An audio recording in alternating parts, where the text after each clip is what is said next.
first, let's talk a little bit about Mitt Romney and his business and how he made his money. So the first thing you want to do is get the guy's tax return. And here we go. I told you I have a slide rule collection, and I'm a hopeless, banking geek. I collect presidential tax returns. I have a collection of them. They're really fun to look at when you understand what's going on here. Mitt Romney has adjusted gross income of 2011 of $13.7 million. So that's, he did very well. It's very successful. He didn't have any wages. It's all from taxable interest and capital gains. We'll talk about those things in a little bit. But this guy is definitely one of the wealthiest politicians in our country's history. Just to kind of give you a sense of scale here, this was what he earned on his investments from Wall Street, from private equities. Had all this stuff in a trust, and it's been earning money. Definitely one of the more successful businessmen in our recent history. His net worth, all his stuff, property and houses and investments, estimated between $190 and $250 million. All right, that makes him, 50 times richer than Barack Obama, who's no slouch on his own. He's worth between $2.5 and $7.5 million. When you look at Barack Obama's tax return, you'll see, just a piddling little salary as president, and then all these royalties that come in from his books. So he cashed in big with those biographies. How did he make his money? This is one of the main things. His extraordinary success. How did he do all this? He did it through this business called private equity. So we have a little test here. We got, what is private equity? Got three options. Private equity is the same thing as venture capital. A little bit of a trick question. It is investment in companies, usually with debt, and a major restructuring for a sale at a profit. We have undisclosed investments in low-tax countries, sale of stock to the public. Show of hands for A. B? Okay. C. D. All right, so those of you who raise your hands, that's correct. Venture capital is similar to private equity. This is what happens out in Silicon Valley for Facebook and other companies just starting out. People will put money into a startup. Private equity usually involves a restructuring. That means there's an existing company out there, and there's some sort of change in the management that needs to happen to make the company successful. The private equity industry has exploded in scale in recent years. We have New York Times saying that these companies have invested in something like $3 trillion in global assets.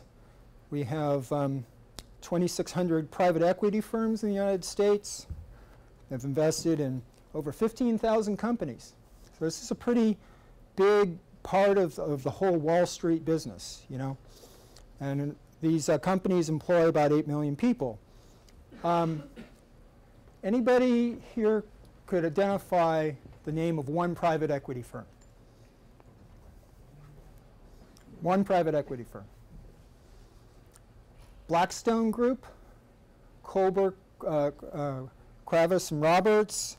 We also have Bain Capital. That was Mitt Romney's company. Those are some of the big private equity firms.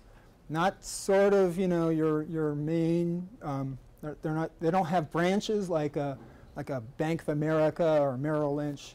This is a very special kind of business that's done for very high-end investors. That money that they get, a lot of us actually contribute to it indirectly through our pension funds. So the California Teachers Pension Fund is a big investor in private equity. Also the New York State Common Retirement Fund.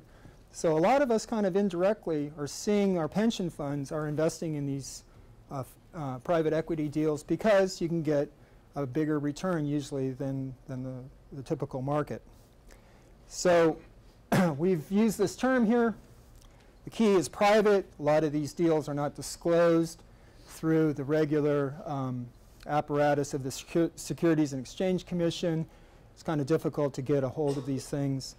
The equity part of this term, equity means the money that you take out of your pocket, you know, the cash you put into a deal. There is usually some investment that comes where they actually put their own money in there, and there's some borrowing that's done as well. Sometimes the debt can be quite high. It can be, and this can be a controversial part of these restructuring arrangements. So one of the knocks on the private equity business is these people come in and they will buy a firm, they bring in debt, they'll do a restructuring, and some number of people will be laid off. This is one of the attack lines against Romney. The record on this, when you look at the actual economic data, is a little not as dramatic as some of the political ads would make you seem to think, but there is something to this layoff claim. We have from the National Bureau of Economic Research, private equity and employment. This is a 2011 study. These guys are like the gold standard for the economics profession, the National Bureau of Economic Research. You have the Federal Reserve and economists and other folks. This is really considered a good nonpartisan, you know, group that does research. So they looked at a standard data set of Census Bureau studies, looked at 3,200 companies bought by private equity firms. So that's a big sample, you know. And they found that about 6% decline in employment after 5 years when one of these private equity companies bought your company. There you would see the head count decline by that. Overall, you would see, you know, as time went on, the layoffs wouldn't be nearly as severe because the companies would end up growing and they'd get some of this employment back. So there is something to this claim about private equity firms, you know, coming in and layoffs occurring, but over the long term, it's not as bad. So it's a nuance here. And this nuance is definitely lost in political advertising and so forth. As a result of this whole business of the layoffs and the companies, you know, they don't have exactly the white hat on Wall Street that other businesses would have. So they wanted to get out there and kind of do a PR campaign to sort of explain what their business is all about. So Romney, his campaign claimed that throughout the scope of his business career at Bain Capital, that these companies created 100,000 jobs. So that's something that was out there quite a bit, and this was a big target for journalists. Let's try to figure this out. You know, is this what is really going on here? We had some of these companies went bankrupt, others had layoffs. You know, what's happening here? So we pressed the campaign for details. We got some general statements, but we did not get a detailed accounting of what Bain Capital did. We didn't get the full thing. So I like to tell my students we only got half a chicken, you know? We just got part of the story here. Part of the story is he talks about Staples.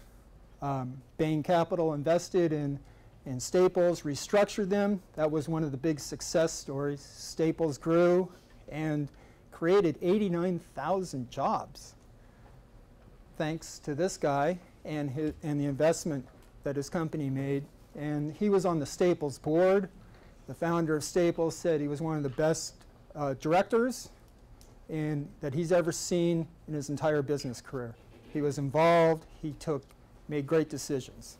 So Tom Stample was a huge fan of Mitt Romney and testifies to his eloquence and strength as a business leader.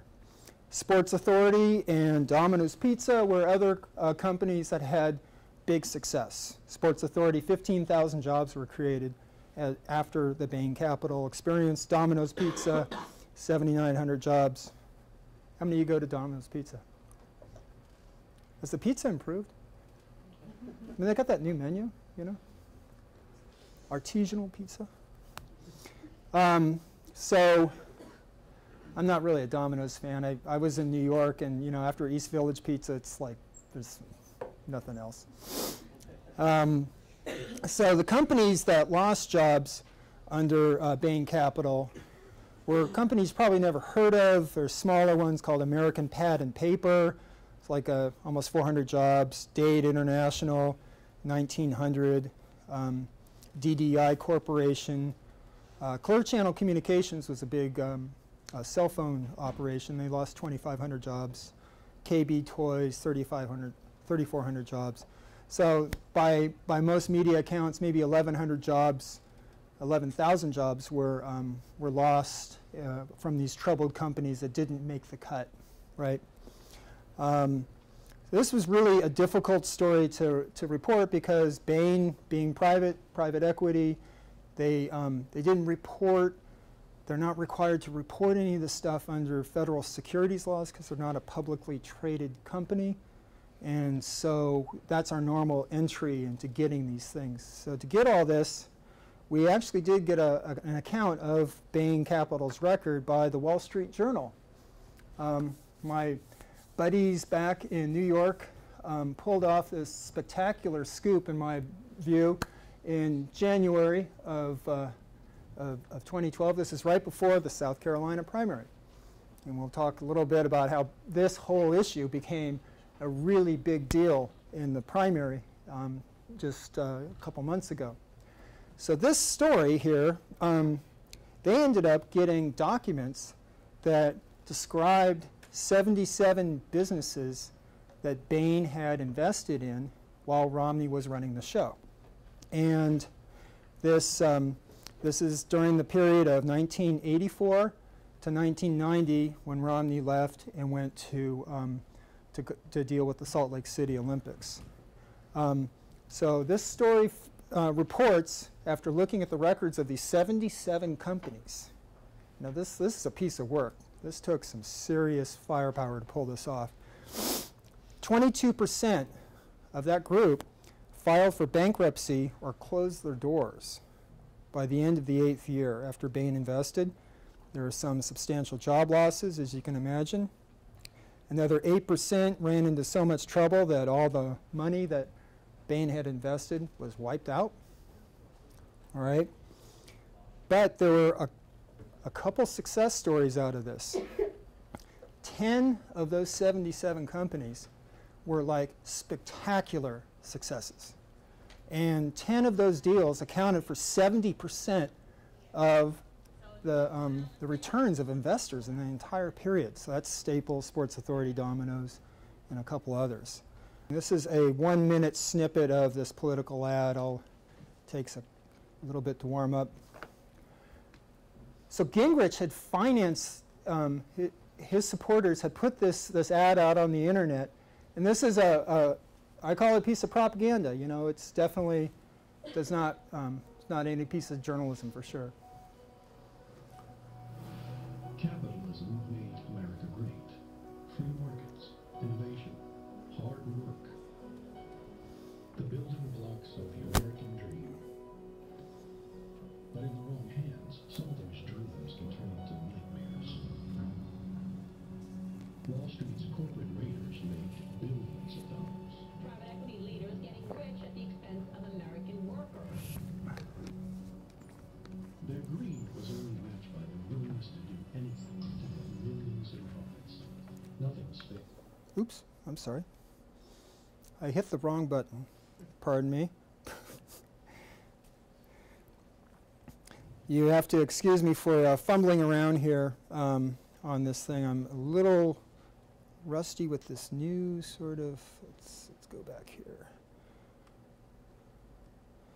Okay, well, we will just kind of move on from that part there. You kind of get the, I mean, that's the basic point.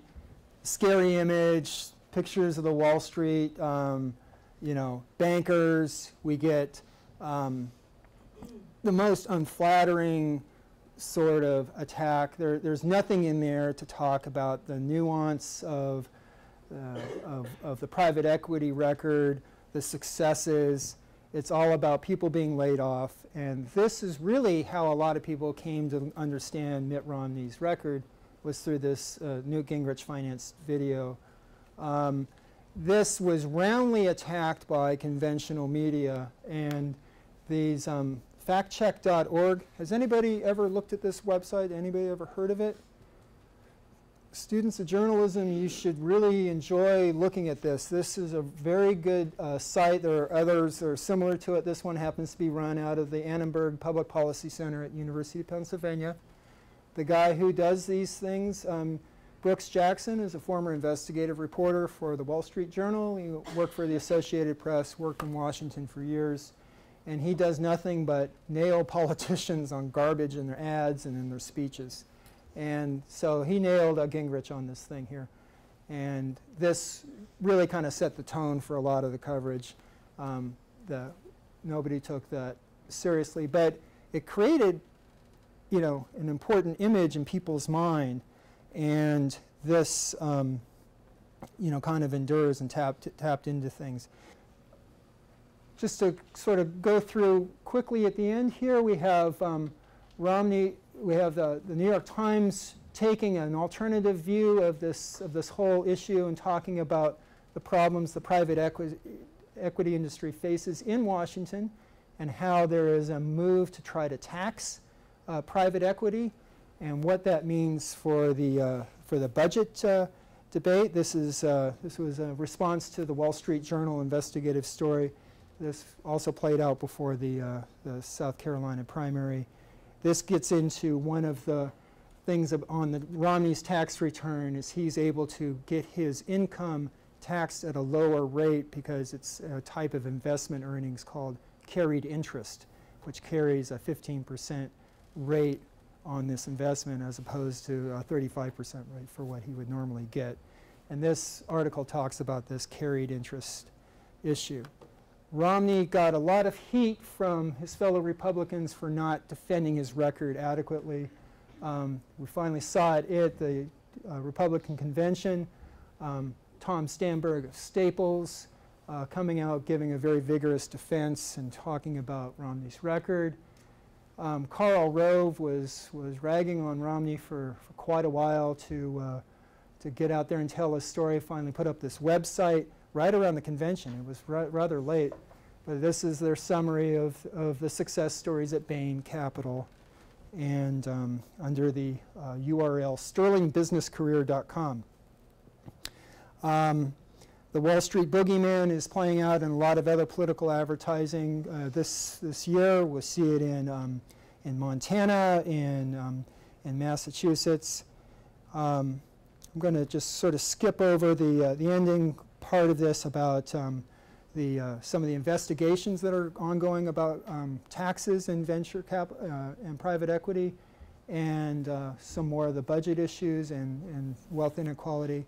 I'll wrap it up here and see if there are any questions, and thank you all for your attention.